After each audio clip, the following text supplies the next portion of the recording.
बिस्मिल्लाहिर्रहमानिर्रहीम। लखां ते करोड़ां दरूद हज़रत मुहम्मद सल्लल्लाहु अलैहि वसल्लम ते लखां सलाम उन्हां दी आल ते मेरे सजनों बेलियों मित्रों अस्सलामु अलैकुम। तुहाडा अपना राणा शेरी तुहानूं अपने चैनल राणा शेरी मॉडल व्लॉग ते खुशामदीद कहंदा वा। साडा जिहड़ा परचम आ ਉਹਦੇ ਵਿੱਚ दो रंग ने, एक रंग सबज़ ते एक सफ़ेद। सबज़ जिहड़ा ਉਹ मुसलमानां ਦੀ ਨੁਮਾਇੰਦਗੀ करदा ते सफ़ेद जिहड़ा ਉਹ अकलीतां ਦੀ ਨੁਮਾਇੰਦਗੀ करदा। ਅੱਜ बड़ा एक देखो रात तुहाडे सामने एक दिलखराश वाक़या होया, मैं उहदे ते भी व्लॉग बनाया ते लेकिन खुशी इस चीज़ दी होई कि जिस तरह साडे मुसलमान भरावां ने अपने मसीह भरावां दी मदद करन दे ने, ਉਹ ਵੇਖ के खुशी होई। इस तो इलावा साडी जिहड़ी माड़ बलोचा वैलफेयर सोसाइटी आ, उन्हें जिस तरह मसीह खानदान नाल मसीह जिहड़े भरा ने इन्हां तावन कीता, उस तो भी जिहड़े ने मसीह भरा बड़े खुश ने। तो वह भी मैं तुहानूं इंटरव्यू भाई का भी सुनाउंदा वां, जिन्हां दे चाचा ने उहदे ते उन्होंने साडे नाल गलबात कीती ते तुहानूं मैं वह भी सुनाउंदा वां। ते दूसरी गल ये है, साडे माड़ बलोचां दे जिहड़े वैलफेयर सोसाइटी के नौजवान ने, भाई गफार वगैरह ने, होर उस तो इलावा लड्डू वगैरह जिन्ने भी मतलब दोस्त हैं जिन्हां ने नहर दे विच भी गए, नहर दे विच भी रेस्क्यू 1122 दे नाल रल के जिन्हां ने मदद कीती।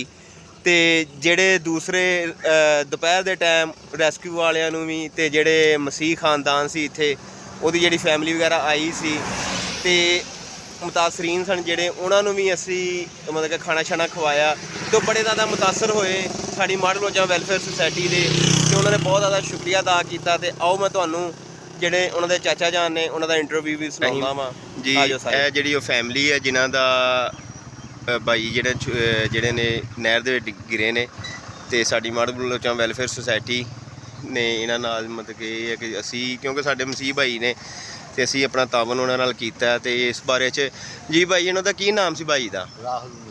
ਰਾਹੁਲ ਮਸੀਹ। ਤੇ ਕਿੰਨੀ ਕੁ ਉਮਰ ਸੀ? 18 ਸਾਲ। ਸਹੀ। ਤੇ ਆਪਣਾ ਤੁਸੀਂ ਇੱਥੇ ਮਤਲਬ ਕਿ ਜਿਹੜੀ ਰੈਸਕਿਊ ਦਾ ਜਿਹੜਾ ਅਮਲ ਹੋਣ ਦਿਆ ਵਾ ਉਹਦੇ ਤੋਂ ਤੁਸੀਂ ਮੁਤਮਈਨ ਜੇ? ਭਾਈਆਂ ਨੂੰ ਫਿਲਹਾਲ ਤਾਂ ਉਹਨਾਂ ਨੇ ਸਾਡੇ ਨਾਲ ਅੱਛਾ ਤਾਮਨ ਕੀਤਾ ਵਾ। ਇੱਥੇ ਦੇ ਜਿਹੜੇ ਲੋਕ ਨੇ ਮੁਸਲਮ ਭਾਈ ਸਾਡੇ ਜੀ ਉਹਨਾਂ ਨੇ ਬਹੁਤ ਅੱਛਾ ਸਾਡੇ ਨਾਲ ਬਿਹੇਵ ਕੀਤਾ ਔਰ ਸਾਡੇ ਨਾਲ ਫੁੱਲ ਸਪੋਰਟ ਕੀਤੀ ਜੀ। ਸਾਨੂੰ ਅੱਛੇ ਤਰੀਕੇ ਨਾਲ ਉਹਨਾਂ ਨੇ ਵੈਲਕਮ ਕੀਤਾ ਵਾ, ਜਿੱਦਾਂ ਕਰਨ ਦਾ ਹੱਕ ਆ। ਸਾਡੇ ਨਾਲ ਰਹੇ ਨੇ ਸਾਰੀ ਦਿਹਾੜੀ ਜੀ। ਉਹਨਾਂ ਦੇ ਬੱਚੇ ਉਹਨਾਂ ਦੇ ਵੱਡੇ ਸਾਡੇ ਨਾਲ ਨਹਿਰ 'ਚ ਵੜੇ ਰਹੇ ਨੇ। ਬਿਲਕੁਲ ਇਸੇ ਤਰ੍ਹਾਂ ਹੀ ਇਹ ਜਿਹੜੇ ਨੌਜਵਾਨ ਨੇ ਸਾਡੇ ਮਾੜ ਬਲੋਚਾਂ ਵੈਲਫੇਅਰ ਸੁਸਾਇਟੀ ਆ, ਉਹਦੇ ਜਿਹੜਾ ਪਿੰਡ ਨਹੀਂ ਮਾੜ ਬਲੋਚਾਂ, ਉਹਦੀ ਵੈਲਫੇਅਰ ਸੁਸਾਇਟੀ ਆ, ਉਹਦੇ ਨੌਜਵਾਨ ਸਨ। ਤੇ ਉਹੀ ਜਿਹੜੇ ਉਹਨਾਂ ਨੇ ਦੁਪਹਿਰ ਦੇ ਟਾਈਮ ਉਹਨਾਂ ਨੇ ਸਾਰਿਆਂ ਨੂੰ ਮਤਲਬ ਕਿ ਰੈਸਕਿਊ ਵਾਲਿਆਂ ਨੂੰ ਵੀ ਖਾਣਾ ਵਗੈਰਾ ਦਿੱਤਾ ਤੇ ਤੁਹਾਡੀ ਜਿਹੜੀ ਮਤਲਬ ਕਿ ਇੱਥੇ ਫੈਮਿਲੀ ਵਗੈਰਾ ਸੀ ਉਹਨਾਂ ਨੂੰ ਖਾਣਾ ਵਗੈਰਾ ਦਿੱਤਾ ਤੇ ਤੁਸੀਂ ਉਹਨਾਂ ਤੋਂ ਮਤਲਬ ਕਿ ਖੁਸ਼ ਜੇ ਇਸ ਚੀਜ਼ ਤੇ ਸਲੂਟ ਆ। ਵੇਖੋ ਗੱਲ ਇਹ ਆ ਕਿ ਇੱਕ ਦੁੱਖ ਦੀ ਘੜੀ ਆ, ਇਹਦੇ ਵਿੱਚ ਅਸੀਂ ਬੰਦਾ ਤਾਂ ਨਹੀਂ ਕਰ ਸਕਦੇ ਲੇਕਿਨ ਅਸੀਂ ਜਿਹੜੀ ਆਪਣੀ ਤੌਰ ਦੇ ਉੱਤੇ ਜਿਹੜੇ ਹੈ ਉਹ ਮੁਦਾਵਾ ਕਰ ਸਕਦੇ ਆ ਕਿ ਆਪਣੀ ਤੁਹਾਡੇ ਨਾਲ ਅਸੀਂ ਹੈਲਪ ਕਰਵਾ ਸਕਦੇ ਆ।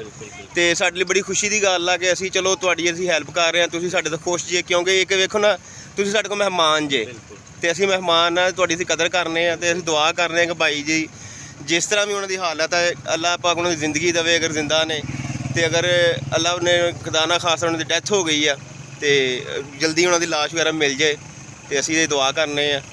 ਤੇ ਤੁਸੀਂ ਅਗਰ ਕੋਈ ਮਸਲਾ ਹੋਵੇ, ਕੋਈ ਟੈਨਸ਼ਨ ਹੋਵੇ ਤੇ ਬਿਲਾ ਝਿਜਕ ਸਾਨੂੰ ਦੱਸ ਦਿਓ, ਸਾਡੇ ਚੈਨਲ ਦੇ ਥਰੂ ਤੁਹਾਨੂੰ ਅਸੀਂ ਸਪੋਰਟ ਕਰਾਂਗੇ। ਮਿਹਰਬਾਨੀ ਭਾਈਆਂ ਨੂੰ ਸ਼ੁਕਰੀਆ। ਅਸੀਂ ਤਾਂ ਮਾੜ ਬਲੋਚਾਂ ਦੀ ਵੈਲਫੇਅਰ ਸੁਸਾਇਟੀ ਨੂੰ ਸਲੂਟ ਕਰਦੇ ਹਾਂ। ਮਿਹਰਬਾਨੀ ਦਾ ਪਿਆਰ ਦਾ ਬਹੁਤ ਸ਼ੁਕਰੀਆ। ਮਿਹਰਬਾਨੀ, ਬਹੁਤ ਮਿਹਰਬਾਨੀ। ਜ਼ਿੰਦਾਬਾਦ ਮਾੜ ਬਲੋਚਾਂ ਵੈਲਫੇਅਰ ਸੁਸਾਇਟੀ ਦੇ ਨੌਜਵਾਨੋਂ ਤੇ ਸਾਡੇ ਮਾੜ ਬਲੋਚਾਂ ਦੇ ਨੌਜਵਾਨੋਂ। ਇਹ ਜਜ਼ਬਾ ਸੀ ਜਿਹੜਾ ਅਸੀਂ ਚਾਹੁੰਦੇ ਸੀ ਆਪਣੇ ਨੌਜਵਾਨਾਂ ਦੇ ਵਿੱਚ ਕਿ ਕੋਈ ਮਜ਼ਹਬ ਦੀ ਕੈਦ ਨਹੀਂ, ਕੋਈ ਫਿਰਕੇ ਦੀ ਕੈਦ ਨਹੀਂ, ਸਿਰਫ ਖਿਦਮਤ ਖਲਕ। ਇਨਸ਼ਾ ਅੱਲਾਹ ਤਾਲਾ ਹੁਣ ਇਹ ਪੁੱਲ ਵੀ ਬਣ ਜਾਏਗਾ। ਇਹ ਕੁਰਬਾਨੀ ਜਿਹੜਾ ਪੁੱਲ ਮੰਗਦਾ ਸੀ ਉਹਨੂੰ ਮਿਲ ਗਈ ਹੈ। ਇਸ ਵੀਡੀਓ ਨੂੰ ਜਿੰਨਾ ਹੁੰਦਾ ਵਾਇਰਲ ਕਰੋ ਕਿਉਂਕਿ ਇਹੀ ਜਜ਼ਬਾ ਸਾਰੇ ਮੁਸਲਮਾਨਾਂ 'ਚ ਹੋਣਾ ਚਾਹੀਦਾ। ਤੁਹਾਡਾ ਵੀਡੀਓ ਦੇਖਣ ਦਾ ਬਹੁਤ ਜ਼ਿਆਦਾ ਸ਼ੁਕਰੀਆ।